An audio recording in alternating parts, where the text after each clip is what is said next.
एक बार एक बालक काशी से पढ़ करके आया, खूब विद्वान बन के आया। अपने पिताजी के पास आकर के बोला, पिताजी मैं सब कुछ पढ़ के आया हूं, आप जहां से चाहो पूछ लो।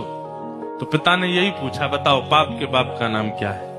नहीं बता पाया। बोले ये तो नहीं पढ़ाया गुरुजी ने। बोले ढूंढ के आओ कौन है पाप के बाप। बालक ने कल पढ़ा ढूंढने के लिए, तभी 2-3 दिन निकल गए, कहीं से उत्तर नहीं मिला पाप का बाप कौन।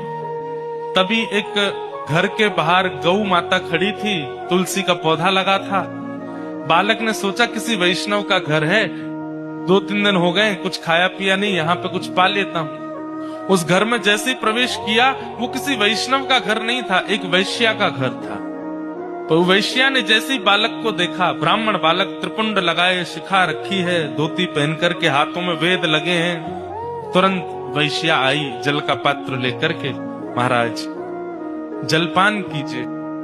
तो ब्राह्मण ने तुरंत जल लिया, पान किया, पान करके बोली, ये घर मुझे लगता है किसी वैष्णव का है, गोबर का चौका लगा है, बाहर गैया है, तुलसी का पौधा है, आप निश्चित ही कोई वैष्णव हैं। वैश्या बोली, वैष्णव का तो नहीं पता मैं हूं कि नहीं, पर मैं एक नगर वैश्या हूं। जैसे ही कहा नगर वैश्या, ब्राह्मण बालक तो तुरंत बाहर गया, वमन करने लगा, अपने पेट में हाथ लगाने लगा, पानी निकालने लगा बाहर। वैश्या बोली, क्या कर रहे हैं आप? बोले, पाप का बाप ढूंढने निकला था, वो तो मिला नहीं, तुम्हारे घर पर आके जल पी लिया, पाप और कर दिया मैंने।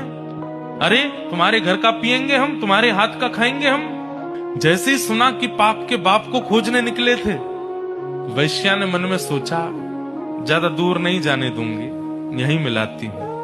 अब भगवान जल पी ही लिया है आपने, पाप तो हो ही गया आपसे, अब तो आपको जाना पड़ेगा, नदी स्नान करनी पड़ेगी, जनेऊ बदलनी पड़ेगी, पंचगव्य पान करना पड़ेगा, तभी आप शुद्ध होगे। ब्राह्मण बोले, और नहीं तो ये सब करना पड़ेगा तभी शुद्ध होऊंगा मैं। तो जब पाप हो ही गया है तो थोड़ा और कर लीजिए। बोले मतलब?